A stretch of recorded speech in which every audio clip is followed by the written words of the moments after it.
All right, module 1. Got my root beer, got my notes, ready to go. Okay, so 1 of 7. Get used to my face. You're going to be seeing a lot of it. All right, so the first module of this class feels a lot like sort of an intro to psych class. And the reason for that is you have to kind of understand what a totally bizarre and illogical place your brain is to really, really grasp interpersonal communication. The biggest problem I see with interpersonal communication is that people think they're more rational than everyone else. So if you think you're more rational and you make the smart decisions and everyone else is an idiot making kind of like emotional, irrational decisions, you're not going to have very successful relationships because you're always going to be unwilling to meet people halfway. You also will not be willing to revise your previous statements in order to meet someone where they are, right? So we call this digging in your heels. And it's when you become so convinced of something or so invested in a particular path of action that when you start to realize that this is not the right course of action, you won't backtrack. So I think the mark of a truly great interpersonal communicator is that in the middle of an argument, they can just look at someone and go, you know what, I changed my mind. I started this argument and I've decided it's not interesting or worth my time. So I'm just gonna stop now. Like I was headed on a path, I kept going on the path, and I've had a chance to think about it now and I don't wanna do this anymore. And then it's also a mark of a truly great interpersonal communicator to be able to say, okay, like that's fine. And in politics, we hear people flip-flopper. So when John Kerry ran for election against, I think it was Bush for the second election, so this was a while ago. Kerry kept kind of changing his statements about Vietnam and certain healthcare policies. And to me, what was happening is Kerry just like thought one course of action was right and then changed his mind and wanted to pursue another course of action. But we took that as a culture, we, the United States, took Kerry as an example of somebody who just like couldn't make up their mind, as if somehow like always thinking the same thing is the mark of someone who's authentic, as opposed to somebody who's like, meh, you know what, I've changed my mind about this. So allowing people to revise their statements is a very important part of interpersonal communication, and being willing to revise your own statements. And what we're going to talk about today in this self and perceptual module is how unwilling most people are to change their mind about things and how unwilling they are to admit that they are not right. Because the first step of all this is just to admit you're not right. And it's so hard for people. It's so hard for me to just admit like 9 times out of 10, I don't have the answers. Not about interpersonal issues. I have the answers about lots of stuff. I'm a terrific writer. I have the answers about a lot of like self-coaching things. But you know, I don't have the answers to like what is the best policy for late exams. I really like my policy. I think it's great. It works for me. But that's not to say that somebody else doesn't have a better policy. And you have to be open to those kinds of changes. It's part of what requires you to grow and change as a person. But as we'll kind of talk about, your brain really hates that, right? Your brain is conditioned to take the path that requires you to expend the least amount of energy. That's why, for example, like one day if you get up and your friend drags you to the gym and you like work out and it feels really good, and then later you want to go play basketball and then you're like standing in line at the this is very able-bodied, by the way. You're standing in line and you're like stretching and working out, but then the next day you get up and your friend cancels at the gym, and so you just like get on your phone because that's what you do most mornings. Then you just sit on your phone and all day you're like, why can't I go to the gym? It's just because habitually your brain is conditioned in one path and it doesn't like the amount of energy it takes to change a course. So you have a lot of internal perceptual, what we call perceptual mechanisms that help you filter out information in a very quick way, and many of them are detrimental to your communication, and I'm going to go over a couple of the ones I think are the most fascinating and the most useful in a day-to-day interaction. Okay, the first one is salience, S-A-L-I-E-N-C-E. Salience is the principle that only certain things in your environment, certain stimuli, will cause you to have attention toward them, right? So a stimuli is just anything that causes you to pay attention to it. And you get so much stimuli on a daily basis. I mean, it's unreal how much stimuli you get. Your brain cannot take in all of it with equal measure. That's the first way in which you're just not a logical person. Because a logical person would be able to look at every single piece of stimuli and equally assess it and think about whether it went right. And you just don't have the time or the bandwidth for all of that. And so your brain takes shortcuts. And one of those shortcuts is this principle of salience. And essentially there are three reasons why you might find something salient over something else. First of all, it's stimulating to the senses, right? It's visually or audibly stimulating. It's an overpowering kind of smell. I mean, it's something that is sensory, right? So for example, if you have a friend who's like very monotone and when they speak, it's not particularly engaging and you're used to hearing them speak a lot, when they start to speak, it might be easier for you to just go like, than someone whose voice is maybe more attention getting because it's more stimulating to the senses. 2, you will find salient things that match your goal or objectives. So that essentially means when you're already set on a path to find something salient, you will find it salient, right? So it's like a self-fulfilling prophecy. So if like for me, for example, I notice the word rhetoric everywhere because I'm a rhetorician. And so I think a lot about that word and I don't like the way that people use it in kind of these, to mean like fake talk. So I notice that word a lot. But to somebody who's never thought about that, they're not even going to notice the word. So it matches my goals or objectives, right? It's something that I kind of think about, so I'm already on the lookout for. Likewise, if you sort of, I don't know, let's say you get a text from your roommate and it kind of seems like they're in a bad mood and you start to get in your head like, oh shit, they're in a bad mood, they're in a bad mood. You're going to be looking when you get home for cues that your roommate is in a bad mood because you've primed your brain for that to be the expectation. And so you might go home and notice this person is in a bad mood, but never once did you confirm that with them. You just kind of were geared to notice these particular behaviors. And then third, you're going to find salient things that deviate from your expectations. So if you expect something to be one way, you are going to notice things that don't match those expectations. If they match your expectations, you wouldn't notice them, right? Because why would you notice something that just is exactly what you expected? And of course, this is the problem. So if you've ever heard like when people give reviews of restaurants or places online, like Yelp reviews or whatever, there's this saying that you get like 3 or whatever bad reviews for every good review that you get. And that's because people notice when they have bad food at a restaurant because their expectation is not to go out to a restaurant and have bad food or bad service, right? Their expectation is to go out and have good service. And when we think about this in the context of interpersonal communication, when you go out and expect for people to act a certain way, like if you expect them to be polite or you expect them to listen to you or you expect them to be available, you're not even going to notice when they are and you're not going to appreciate it because you already expected people to act that way.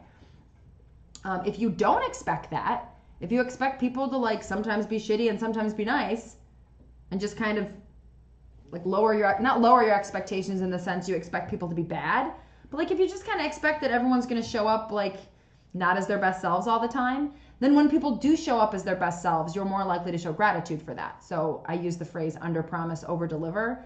And that's the same thing for your expectations, right? You should under expect so you can be over pleasantly surprised when someone does something that deviated from your expectations in a positive way. Because if your expectations are high, you never notice all of the good that's around you. So you will find salient communication that stimulates the senses, matches goals or objectives, and deviates from expectations.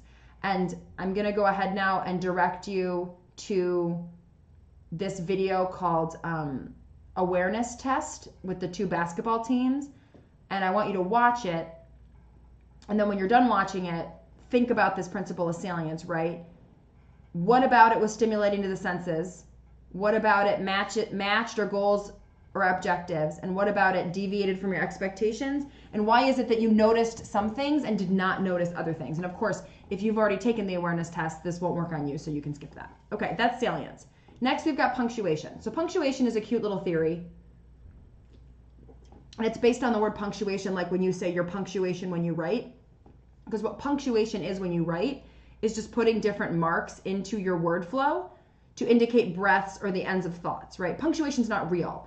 If you were blind and couldn't write, a comma would not exist to you. A comma and a period and a semicolon and an em dash, they're all just invented things. Because to you, all there is words, silence, and breath. That's all. Right? Writing invented everything else. So punctuation is just kind of the arbitrary choice of where you put symbols to make sentences make sense. And, you know, where you put the symbol changes the meaning of the sentence. So, let's eat, Grandma. exclamation point, versus let's eat grandma, exclamation point, right? So that's like a common example. All right. In interpersonal communication and psychology, punctuation is the way that you create cause and effect chains to explain events. So what made you come to Geneseo? How did you get enrolled in this class? What made you want to go to college? Why did you drop out of college? Why did you fall in love with that person, right? These are all cause and event questions. There's a chain of events that happened that made X follow Y, follow Z, right? And we think that's true. When we look back on our life, we think, oh yes, first I did X, then I did Y, and then I wound up at Z, and it was like this linear pattern. Or we get home and we notice our partner's in a bad mood, and so then they're being kind of grumpy, and so we're sort of walking on eggshells, trying to make sure they don't get mad, and then they blow up at us, and we're like, I can't believe you did this. You're the one that was mad when I got home. I didn't do anything. And then they say, no, I got home and I was fine, and then you started walking around here looking at me like something was wrong. I mean, it's this idea that we don't know who started the conflict. You look at like the Palestinians and the Israelis. It's like hard to say who started that conflict. It depends where you start in history. It depends on whose perspective you're taking, right? There's so many factors, and so any kind of argument over who started it is just so pointless. And I heard this really good analogy by this. He speaks on race issues. He's a white guy. His name's Tim Weiss, I think. And he gives this analogy where he talks about, like, let's suppose that you live with a bunch of people, and one day you wake up in the morning and somebody made like a pot of like really good chili, or whatever you eat, vegetable stew or whatever. And everybody has a little bit of chili, and everybody puts a little bit of like the Fritos on it, or the cheddar cheese or whatever, and people are going through, and everybody's eating this chili up, and it's delicious and it's good. And then eventually the chili's over with, and we got this big stock pot of chili and all of these dishes that have to be washed.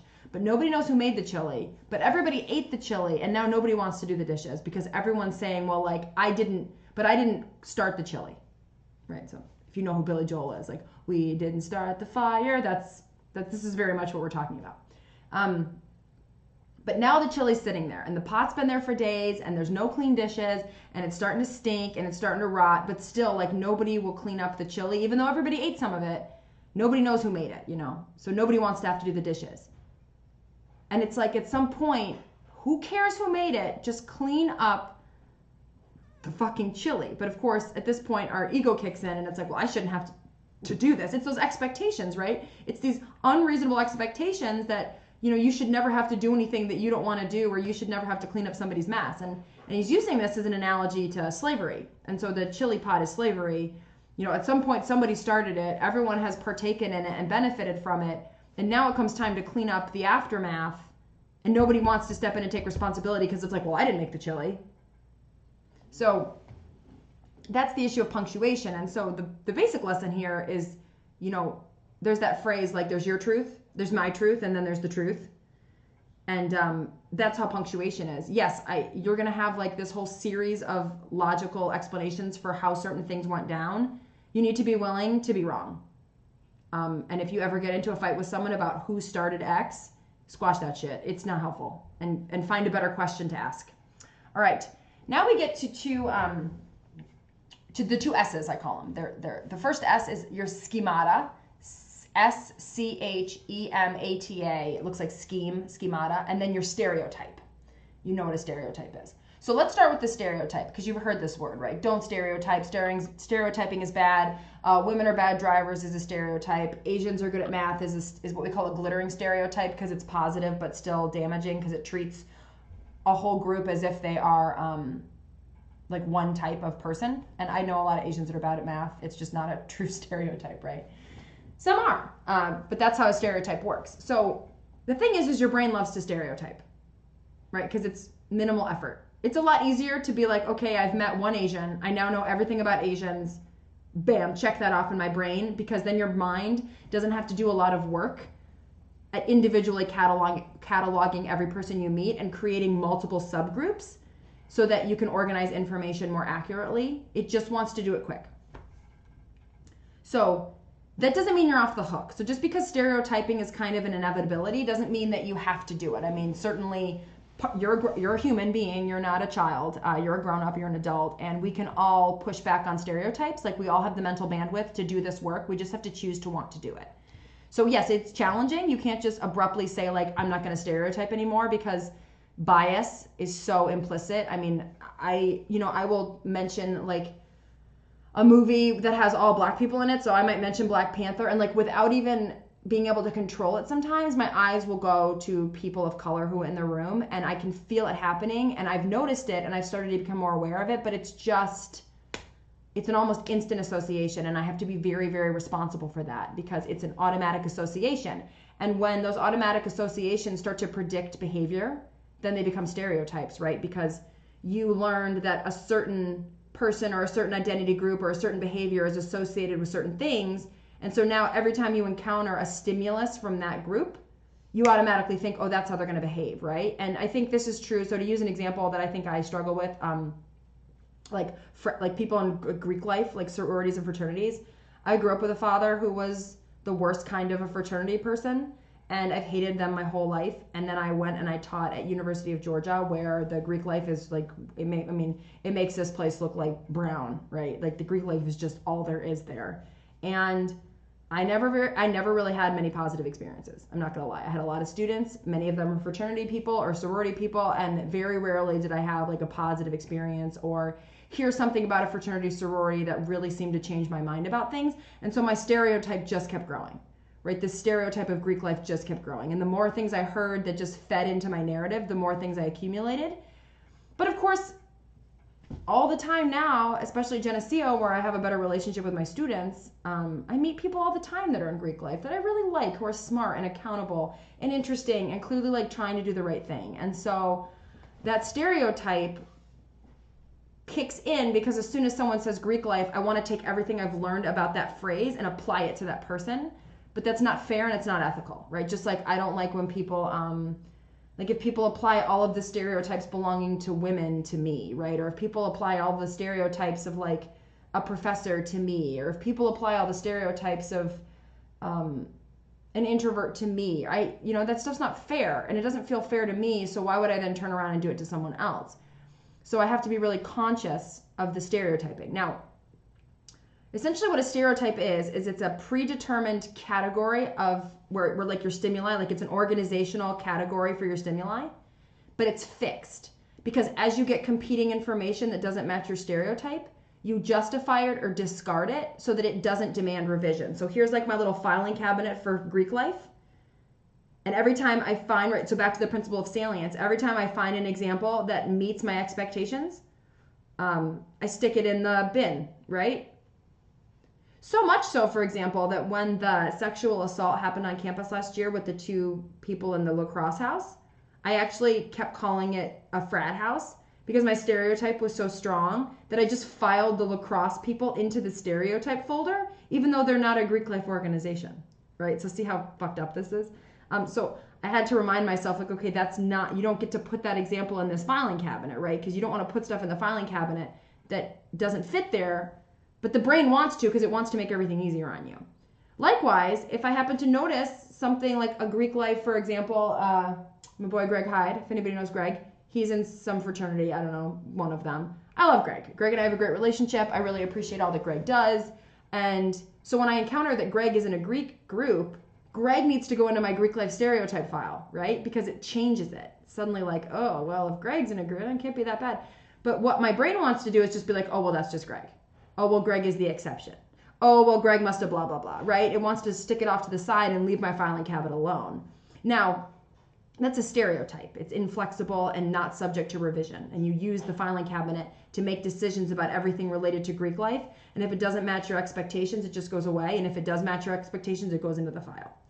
Now, a schemata is the same principle. It's a filing cabinet where you organize information so that you can kind of predict behavior and make decisions, but it's subject to revisions. It's very flexible. And so I think of the word classroom, right? So classroom has a schemata. It's got chairs, it's got desks, it's a place we go to learn. It's probably going to be set up so somebody's in charge in the front with like the lectern, and then everyone else is going to be sitting in the rows watching.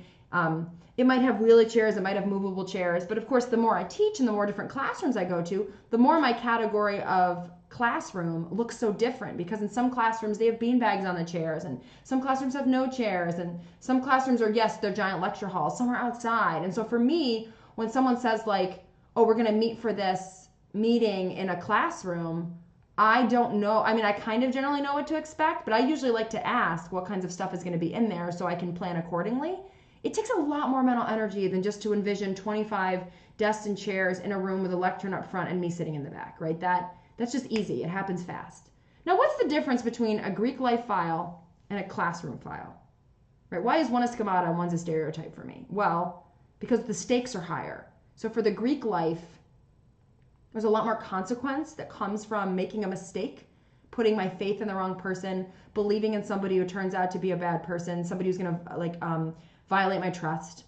Whereas a classroom, it's like how much is really going to go wrong if I predict an outcome or try to reduce uncertainty and I'm wrong about it. So part of the problem is the reason you stereotype in some situations, but you can have a schemata in others, is because there's a lot more riding on getting it wrong. But the truth is that critical thinking, right, this thing that you're supposed to go to college to know how to do, the best definition I can think of for critical thinking is having way fewer stereotypes and way more schematas. Because schematas are flexible and revisionable, and stereotypes are not. And so the more you can turn stereotypes back into schematas, and the more you can break up stereotypes into sub-schematas, and the fewer stereotypes that you can have, the more flexible and supple your thinking is, and the better it is, honestly, for your brain and your ethical treatment of people and your relationships.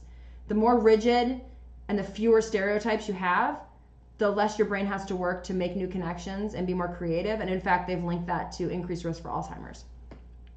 All right. So a couple other things that affect your ability to see people kind of as they are. And not that you ever really can, but you can certainly be more or less good at that. So there are these two things called the halo and the horn effect. And these are pretty basic. The halo effect just means that if you perceive a certain negative trait about something, you're more likely to see everything that they do as negative. The horn effect is, that's the horn effect, sorry. The horn effect is if you see somebody doing something negative or you perceive they have a negative trait, everything else they do is likely to be negative, right? So for example, if I find out Greg's in a fraternity and I have this fraternity stereotype, and then it's like, well, after that, Greg can't do anything right. That would be a horn effect. It's another type of stereotyping. The halo effect is the opposite. You see somebody good and who like has a good trait or who has associated with something that you have positive feelings about, and so everything they do is good. And so this could be true for some people for fraternities. So maybe you hear the word like they're in a fraternity and you think there's a halo effect, and now because of that trait or something that you find very salient as a trait, you now predict all of their behavior on that, and it makes it hard for you to see the person as they actually are. You got to use these things to your advantage because you're never going to get rid of them. So I guess the question would be, when is a horn effect to your benefit and when is a horn effect to your detriment, and vice versa? So for me, obviously, like encountering a student who goes to a fraternity, I don't want that horn effect to negatively affect them. But for example, if I run into a student taking my Pilates class, maybe I want the fact that they go to Pilates to be a halo effect, because now the fact that they've invested in their time and taking classes and they're taking care of themselves physically, that has a positive overall impact on how I think about them. And so I just want to be strategic about where I'm just kind of letting the halo and horn effect happen and where I need to push back against them. And then also assumed similarity is another problem that we have, because when we meet people and we don't have certain information, we will fill in the gaps based on what we would do. And that's a problem, I think, especially like in the student-teacher relationship, because if I treat you like I would treat me, we're going to have problems, because I am very, very different from many of you, including the fact that I voluntarily decided I wanted to be an academic, and many of you are kind of like kicking and screaming to be college educated. So I can't treat you like you have intrinsic motivation to learn about language, right? Because I have intrinsic motivation developed over many, many years. That would not be a fair assumption to make of you.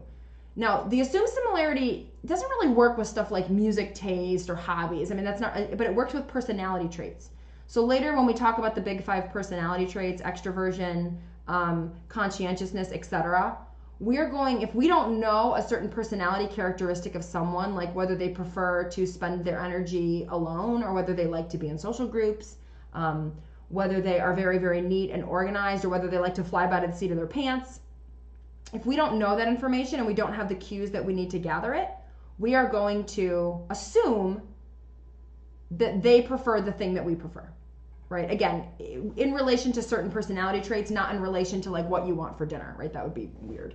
And of course, that's a problem at a predominantly white institution for us to project certain personality traits that are culturally bound, like extroversion, onto people when we don't have the correct information, right? So, and it's tough too, because like as a professor, for example, I have to make certain decisions about how to organize the class and what material to cover and which examples to use when I'm explaining concepts to you. And do I give you a book to read or do I make you videos, right? And I have to be careful that when I'm trying to decide like what kind of person is on the other end of this camera, that I'm not just assuming it's me. Because then I make a lot of assumptions that are lazy, and I do a lot of things that would not be helpful to you as novice learners who may be culturally and personality-wise very different from me. All right. 2 more. Okay, so that's the assumed similarity. The other thing we do with other people, in addition to kind of like assuming that they're like us in the personality characteristics, is that we make social comparisons. And if you've ever heard the saying, comparison is the thief of joy, that's where this comes from. So social comparison is just basically the fundamental human behavior to compare yourself to others and contrast yourself, right? So compare, look for likenesses to other people, and contrast, look for differences. This is just a fundamental human behavior. You're never going to stop doing it. But again, like all things, just because you do it instinctively doesn't mean you can't do it more intentionally, and you can't train your brain to use social comparison for better effect. So there's downward social comparison and there's upward social comparison. Downward social comparison is a defensive tendency that's used as a means of self-evaluation. So typically if we're downward social comparing, it's defensive. We're doing it because something about us doesn't feel right, and so we try to make ourselves feel better, right? We try to make a more positive self-evaluation by looking down at another person to make ourselves feel better. Now, in the short term, this can be effective, right? If you're feeling like you're not thin enough or attractive enough and you want to go look at some pictures of unattractive people and say like, well, at least I'm not doing badly. It'll work for a very short time, but it's a very cheap and sad way to make yourself feel better. It also becomes a really nasty habit where putting other people down is the way that you make yourself feel better. And that's terrible because it means that your happiness and self-fulfillment relies on your explicit or implicit denigrating of other people. So when you look at another individual or group and consider them to be worse off than you, it makes you feel better about yourself or your personal situation. But of course, it's not a real feel better. It's temporary, and also it only works as long as you're surrounded by people who you perceive as less than you. But it never, of course, works then when you're around people that you perceive as better than you. And that also might mean that you purposefully surround yourself with people just to look down on them. And you may not even be doing this consciously, but you do need to notice that this is a tendency that you have, and you want to try and curb the feelings of instant gratification you get when you look at someone else and feel better about yourself because they are struggling. That is a super shitty way to go through life, and it's a terrible way to build self-esteem. So we want to watch for that. Also, frankly, again, you're choosing what's salient. So if I'm doing yoga and I look over and somebody else is bad at yoga and I think, oh yeah, I'm so good at yoga, I mean, that's salient. So I'm choosing only things that are stimulating to the senses at the time, that match my expectations, that match my goals or objectives, and that deviate from my expectations, right? I expect people in yoga to be all beautiful, and then this person's like a total lump. But that's only one terrain of their life. I mean, there might be other ways in which they're doing really well, and you don't want to start to get into these habits of just looking at whole people and being like, I'm better than you. First of all, because it's not real. And second of all, it's because it's a cheap way to get your own sense of self-worth. Because in lots of ways, those people might be better than you. You're just not paying attention to those areas of their life. All right. Then obviously you have the opposite, which is upward social comparison. And that's comparisons that are made to evaluate and self-improve in the hopes that self-enhancement will also occur. So in an upward social comparison, you want to believe that you're part of an elite or superior social group and make comparisons highlighting the similarities between yourself and the comparison group. Unlike a downward social comparison where similarities between individuals and groups are dissociated, so the fact that I and this yoga person have a lot in common, I forget that, right? I ignore that part just so I can sort of like see myself as above them. In upward social comparison, we actually use people who are kind of like doing a little bit better than us as an aspirational move where we can say like, oh, I'm similar, I might be like that someday. The problem is it really works that way. Typically, when you see someone who is doing a little bit better than you, unless you have a really strong sense of self-efficacy, which we'll talk about later, you tend to, it's called compare and despair. You tend to notice the differences between you and this person who you perceive as like a little bit better than you, and you tend to think that the gap between where you are and where they are is so great, like it shouldn't be there, like you should already be the best, and then you get kind of demoralized and upset. So the point of this is that you do a lot of social comparison in your life. It keeps you from really relating to other people. So for example, if I go into the classroom and I want to give a lecture about all of the ways that your brain fucks you over so that you can't have good interpersonal relationships and how you need to fix that stuff. And all I can think about the whole time is how everybody in this class has a nicer laptop than I do, right? Or if all I think about the whole time is how I'm a better dresser than everyone else in the room, upward social comparison, downward, I'm not really there. I'm just using people as objects to give myself a super shitty and superficial sense of self-esteem. And so that's another habit that your brain has that I think is very common. I think it's very common among the people that are often taking these classes.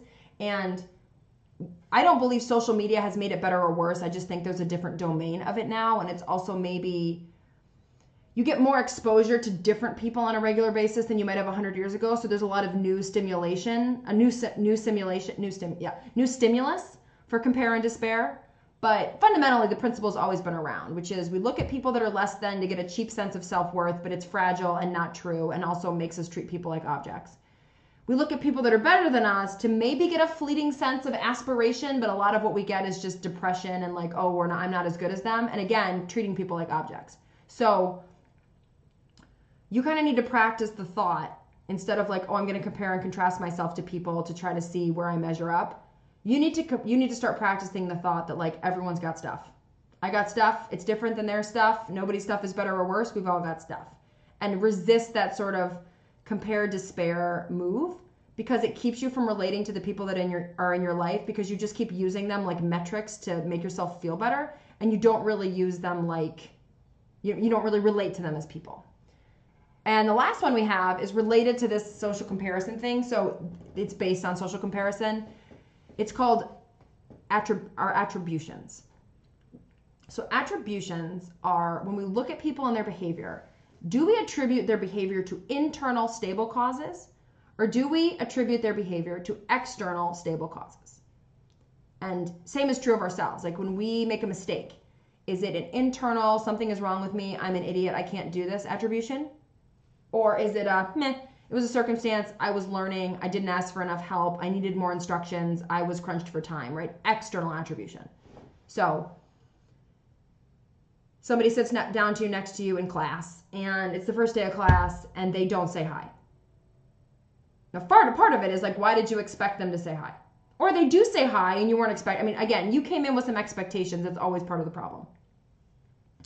If you're expecting them to say hi and they don't, your brain more likely than not is going to think that, oh, that must be because you're a bad person, right? Your brain wants to take external cues of behavior and read internal states. Why? Because that's more certain. If what you do is a direct indicator of who you are as a person, I can make a lot faster, safer judgments about whether or not you're a friend or foe. So my safety is enhanced because I can quickly decide, okay, you're a bad person.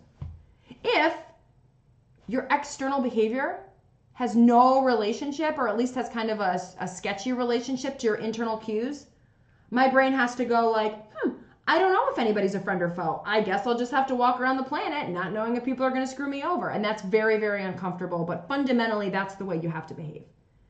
And you have to, like, when I teach students, I don't expect any one of you to be an A student who just like loves learning, and I don't expect any one of you to be like a cheater. I just expect you to be people who are going to do what you're going to do, and I will deal with each one of you as you show up. Now, of course, it doesn't always work that way because I have a brain and I'm a human and I'm not perfect. But it's a lot better than these people who show up to teach and they just have this idea of like how you should know this and you should do this and you should be able to do that and you should have this much time to do that and you should know how to use this. That's a waste of everyone's time, because then when you can't do those things, it's because you are bad at doing stuff, not because the situation is just challenging or because you've never encountered this technology before or because the instructions weren't great.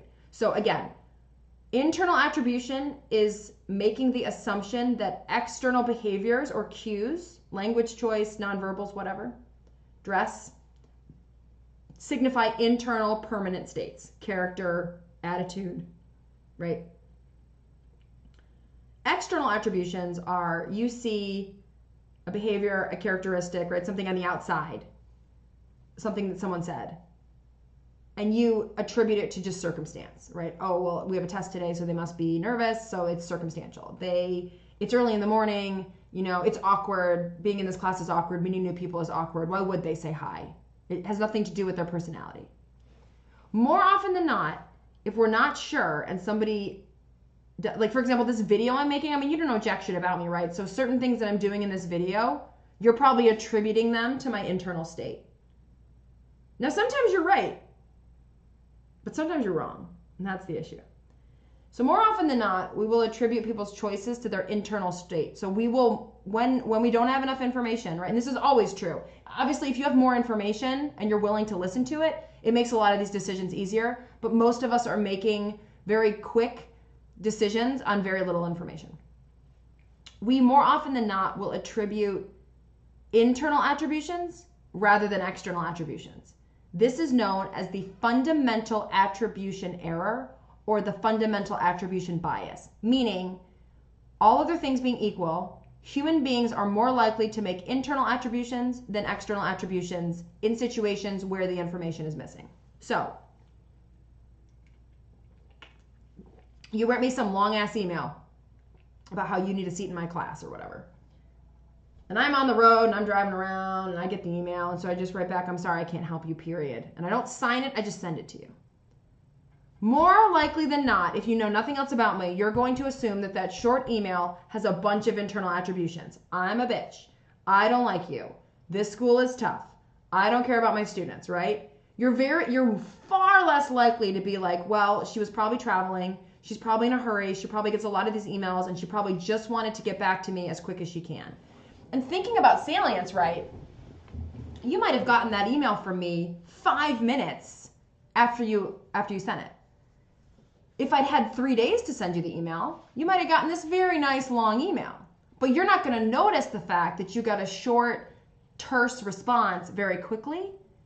You won't notice the speed with which I responded to you, right? Because you'll be so busy making these internal attributions. Likewise, I could send you a super nice, polite email 2 weeks later, and you might be more likely to notice how long it took me to get back to you to say no than the carefulness with which I crafted the email, right? So our brains just want to make these internal attributions. And so again, I'm not saying you never make an internal attribution.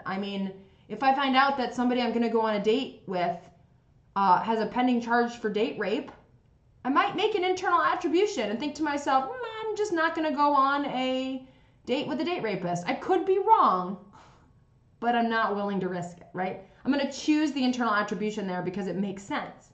But 9 times out of 10, a lot of the stuff we're talking about is very minuscule stuff. And a lot of times it's people that we know and care about that do something that we don't like. And so we instantly turn it into well, they're a bad person. They don't like me. These permanent internal states. Instead of just, my favorite phrase in the whole wide world, people just be fucking up. People just, we're all just rolling around on a giant ball of swirling gas. And we try stuff and that shit doesn't work. And so we try other stuff. And there's no reason to turn all of this into people's character traits. And so it's not quite giving people the benefit of the doubt. That's a little bit more woo-woo than I'm willing to go. But it's definitely, all other things being equal, why not make an internal attribution? Why not make an external attribution instead of an internal attribution if you have the choice and if there's no serious threat riding on the line? So there you go. Those are a couple of theories that I think help sort of not only teach you different ways that you can push back against your perception tendencies, but that also teach you all the ways that your brain is preconditioned to get in the way of you having meaningful relationships, which means you have to be so intentional and so purposeful with how you choose your language. And in the next video, we're going to talk about how a lot of these perception areas influence your sense of self, because your sense of self is the biggest determinant in how you relate to other people. It's not other people's behavior. It's your sense of self and how your sense of self gets wrapped up in some of these perception processes. So stay tuned and I will see you in the next video.